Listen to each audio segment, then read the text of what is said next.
Baik ya, bismillahirrahmanirrahim. Assalamualaikum warahmatullahi wabarakatuh. Perkenalkan, nama saya Gita Pamuji, NIM E2019-4014, Prodi Manajemen Zakat dan Wakaf.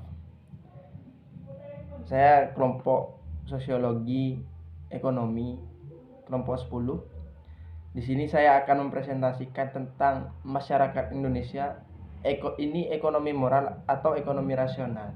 Nah, terkait ini memang merupakan pendekatan antara ekonomi moral dan ekonomi rasional, merupakan perdebatan yang susah untuk didamaikan pada komunitas antropologi. Sementara dalam sosiologi, perdebatan tersebut telah diakhiri dengan penjelasan Max Weber tentang tindakan sosial dalam aktivitas ekonomi, di mana tindakan tersebut tidak hanya bersifat tindakan rasional, tetapi juga bisa tindakan tradisional dan tindakan spekulatif irasional. Meskipun perdebatan tersebut susah untuk didamaikan, namun ada juga yang berusaha menggabungkan kedua pendekatan tersebut dalam memahami realitas tindakan ekonomi.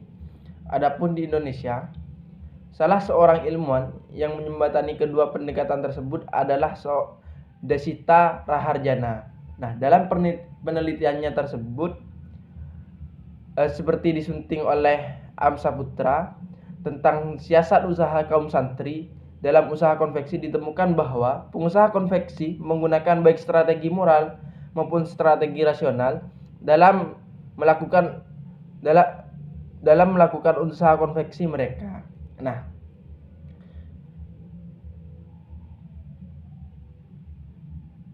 strategi moral yang digunakan para pengusaha santri dalam menggerakkan usaha mereka berupa mendidik orang menjadi pengusaha, melibatkan santri sebagai tenaga, dan membentuk hubungan langganan pengusaha. Nah, pengusaha konveksi yang dipandang menjadi merasa memiliki kewajiban untuk membantu pihak yang membutuhkan, terutama para kerabat atau tetangga yang berkeinginan menjadi pengusaha pula. Selain itu, pengusaha melibatkan santri dalam proses produksi, sehingga terjalin kerjasama antara pondok dan usaha konveksi. Pelibatan santri tersebut dikarenakan secara moral mereka memiliki kewajiban untuk membantu santri untuk memenuhi kebutuhan mereka di suatu sisi, dan memang upah santri sebagai buruh relatif murah karena banyak.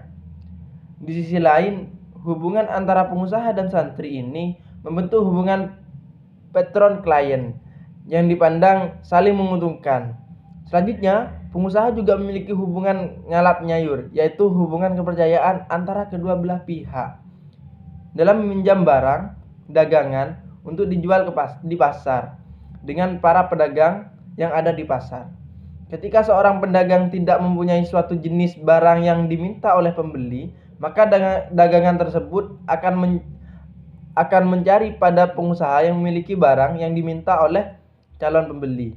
Sementara strategi rasional yang dilakukan oleh para pengusaha berupa tindakan ekonomi yang dilatar belakangi untuk mendapatkan keuntungan, meliputi menyerahkan pekerjaan pada pihak lain, mengerjakan produk yang sedang laku, dan mempermainkan harga penyerahan pekerjaan kepada pihak lain dipandang suatu tindakan rasional, karena melaluinya pengusaha dapat meminimalkan pengeluaran dan ongkos produksi dan beban hubungan sosial antara pengusaha dan pekerja.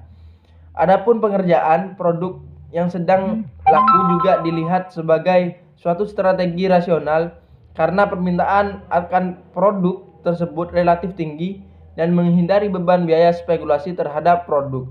Coba-coba, perilaku ini menimbulkan sikap peniruan produk oleh peneliti dipandang sesuatu yang tidak produktif, sahabat-sahabat. Adapun permainan hanya terkait dengan strategi yang berhubungan dengan musim tinggi rendahnya suatu pemerintahan. Apabila permintaan tinggi, maka harga dinaikkan, sementara bila musim sepi, maka harga diturunkan. Hanya itu saja yang dapat saya sampaikan. Wallahul muwaffiq ila aqwamit thoriq. Assalamualaikum warahmatullahi wabarakatuh.